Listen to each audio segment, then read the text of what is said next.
Morning aspirants, hope you are doing great. Welcome to college to campus. तो आज हम review करने वाले हैं BP Poddar institute of technology का। जो भी रियलिटी है इस इंस्टीट्यूट का वो हम आपके साथ डिस्कस करेंगे। बहुत सारी क्वेरीज आ रही थी आपकी इस इंस्टीट्यूट के रिगार्डिंग, उन सारी क्वेरीज को मैं इस वीडियो में आंसर करूंगा। वीडियो में थोड़ा लेट हुआ क्योंकि हम सारा इन्फॉर्मेशन आपको इस वीडियो में प्रोवाइड कर देना चाहते हैं, सो दैट कि आपको किसी और सोर्स ऑफ इंफॉर्मेशन के लिए सर्च ना करना पड़े। ठीक है, तो जितनी भी इंफॉर्मेशन होगी बिल्कुल ऑनेस्टली, बिना बायस्ड हुए, जो इंस्टीट्यूट की reality, whether it is pros cons, सब कुछ हम आपके साथ डिस्कस कर लेंगे। तो सबसे पहले अगर आप देखिएगा तो ये इस्टेब्लिश कब हुई थी? 1999 में। ठीक है, उसके अलावा यहाँ पे 23 modern learning environments with E classroom facilities हैं, 47 well equipped supporting hands on technical training, और 42 के क्या है extensive collections with a title और रिसर्च। ये मैं आपको लाइब्रेरी की बुक्स के बारे में बता रहा हूँ।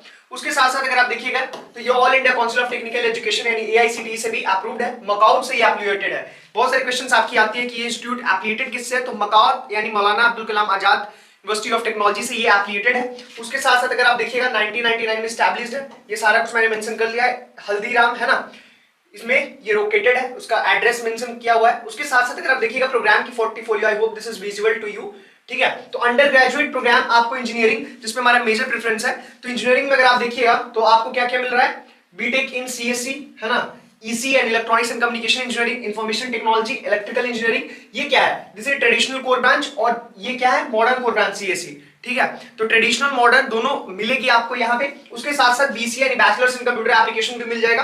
पोस्ट ग्रेजुएट प्रोग्राम अगर आप देखिएगा तो आप यहाँ पे एमटेक कर सकते हैं। ठीक है, डेटा साइंस में, आईओटी में एमसीए कर सकते हैं। इनके अलावा भी प्रोग्राम्स है, बट कुछ स्पेसिफिक प्रोग्राम्स इधर मैंने मेंशन कर लिया है। अगर आप इंटरेस्टेड है देन आप हमारी हेल्पलाइन नंबर पे भी रीच आउट कर लीजिएगा। लास्ट में मैं मेंशन कर दूंगा, वीडियो में पिन रहेगा। ठीक है, कंप्यूटर एप्लीकेशन अगर आप यहाँ पे देख लिए, मैनेजमेंट के लिए भी आप यहाँ से डिग्री परस्यू कर सकते हो। अब इसके बाद देखते हैं हम बीटेक प्रोग्राम्स डिटेल। अगर आप देखिए कंप्यूटर साइंस इंजीनियरिंग तो 180 इनटेक है यहाँ पे सीएससी में। ठीक है, 24 फैकल्टीज, 4 ईयर का प्रोग्राम है। जितनी भी बीटेक प्रोग्राम होती है that is 4 year of duration. ठीक है, उन सबका होता है। साथ साथ जो लैटरल एंट्री होती है वो आपकी फर्स्ट ईयर के बाद होती है। तो लैटरल एंट्री में जो एडमिशन लेंगे उनके लिए कितने ईयर का बचेगा? 3 इयर्स का, क्योंकि आपका एक ईयर किसी दूसरे इंस्टीट्यूट से हो जाता है, या फिर आप डिप्लोमा कर रखे हो तभी आप लैटरल एंट्री ले सकते हो। BTech in electronics and communication engineering 120 intake, 18 faculty. Similarly इधर मैंने मेंशन कर दिया आईटी के लिए, इंफॉर्मेशन टेक्नोलॉजी के लिए 120, इलेक्ट्रिकल इंजीनियरिंग के लिए 30, और ये सारा कुछ मैंने डिटेल इधर मेंशन कर दिया। Do check it out. अब आप देखिएगा एक चीज और कि पोस्ट ग्रेजुएट प्रोग्राम्स में क्या है, एमसीए यानी मास्टर्स इन कंप्यूटर एप्लीकेशन का यहाँ इनटेक मैंने मेंशन कर दिया है। ठीक है, उसके बाद अगर आप देखिएगा मास्टर ऑफ टेक्नोलॉजी यानी एमटेक करिएगा, उसका भी इधर मैंने डिटेल मेंशन कर दिया है किस किस स्पेशलाइजेशन में आप कर सकते हो। अब इंफ्रास्ट्रक्चर आप देखिएगा यहाँ पे, तो यहाँ पे कंप्यूटिंग फैसिलिटी आपको मिल जाएगा। ठीक है, उसके अलावा लैबोरेटरी का सेटअप मिल जाएगा, लाइब्रेरी रिसोर्सेज मिल जाएगी, हॉस्टल की फैसिलिटी यानी फूडिंग और लॉजिंग दोनों आपको मिलने वाला है, separate girls and boys hostel with proper accommodation. उसके अलावा वाईफाई इनेबल्ड कैंपस, ये सारी बेसिक डिटेल जो बेसिक फीचर्स है वो सब कुछ आपको मिलेगा। ठीक है, उसके अलावा बीटेक का फीस स्ट्रक्चर अगर आप देखिएगा तो 99,000 है ना, 575 पर सेमेस्टर। ये क्या है? आपका ट्यूशन फी है, इसमें हॉस्टल फी इंक्लूडेड नहीं है, ये बेसिक चीज है, तो ये आपको क्लियर रखना है।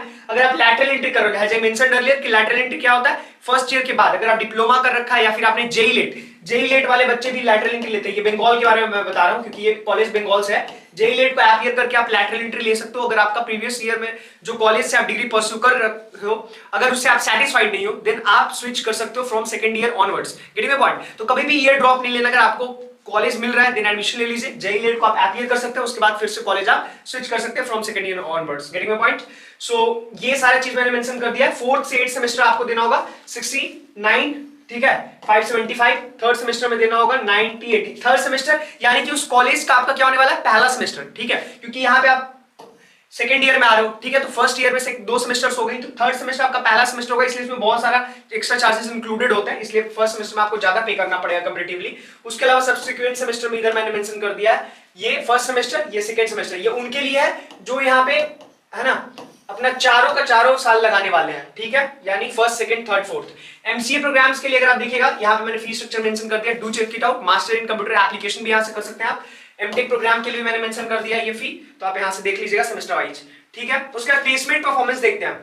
प्लेसमेंट में मैं कंसीडर करता हूं 2 चीज को, एक एवरेज सीटीसी और दूसरा प्लेसमेंट परसेंटेज। और सबसे इंपॉर्टेंट होता है प्लेसमेंट परसेंटेज, क्योंकि वो इंस्टीट्यूट की रियलिटी, जो प्लेसमेंट की पोर्टफोलियो है, जो ग्राफ है, उसकी रियलिटी को बताता है। अगर आप प्लेसमेंट परफॉर्मेंस देखिएगा तो ये 94%, 79.2, 89.1 ये प्रीवियस ईयर में इसकी प्लेसमेंट परसेंटेज रही है, इसमें भी आपको ग्रोथ देखने को मिलेगा समाव। अगर 2022 2023 का प्लेसमेंट देखिएगा, मैक्सिमम सीटीसी, एवरेज सीटीसी पे आप फोकस करो, 6 लाख के राउंड का है। यानी कि जितना ट्यूशन फी दे रहे हो, किसी भी इंस्टीट्यूट के एवरेज सीटीसी को जज करने का बेसिक तरीका क्या है कि आप जितना भी ट्यूशन फी वहां पे सबमिट कर रहे हैं, प्राइवेट इंस्टीट्यूट की मैं बात कर रहा हूं, उसके राउंड का वहां एवरेज सीटीसी होना चाहिए, देन वो एक इंस्टीट्यूट आपको अच्छा अपॉर्चुनिटी प्रोवाइड कर रही है। अदरवाइज अगर उससे कम है देन वहां पे आप इनटेक नहीं लो, यानी वहां पे एडमिशन नहीं लो। ठीक है, अब एक चीज और, जो ये एवरेज सीटीसी है इसमें भी एक हार्श रियलिटी है। अगर आपको प्राइवेट सेक्टर में सस्टेन करना है, खुद को अपग्रेड करते रहना पड़ेगा, खुद के अंदर सॉफ्टवेयर इंस्टॉल करते रहने पड़ेंगे, तभी वहां पे सस्टेन कर सकते हो। अदरवाइज आपको यहां से ऑन कैंपस तो मिल जाएगा 1 साल के लिए प्लेसमेंट, बट बाद में आपको सफर करना पड़ेगा।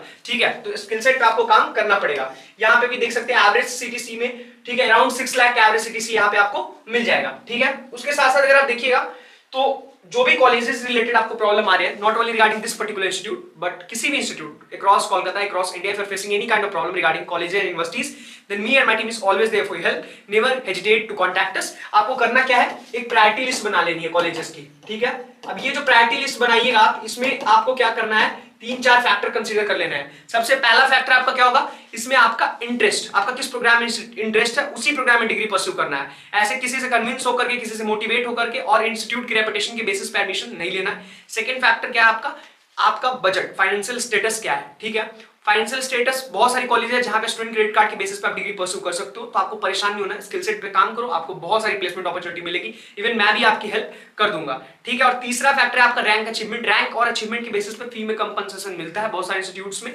जो आपको पता नहीं होता या फिर काउंसिल्स आपको पता लगने नहीं देते। तो आपको रैंक और अचीवमेंट, ऐसा नहीं है कि आपका अचीवमेंट बहुत बड़ा होना चाहिए, डिस्ट्रिक्ट लेवल के अचीवमेंट पे भी मिलती है, साथ में आपका 10th-12th के मार्क्स के बेसिस पे भी मिलता है। तो एक बार हमारी टीम से कनेक्ट करके आप सारी इन्फॉर्मेशन उनको दे दीजिएगा, सो दैट कि वो आपको अच्छे से गाइड कर पाए।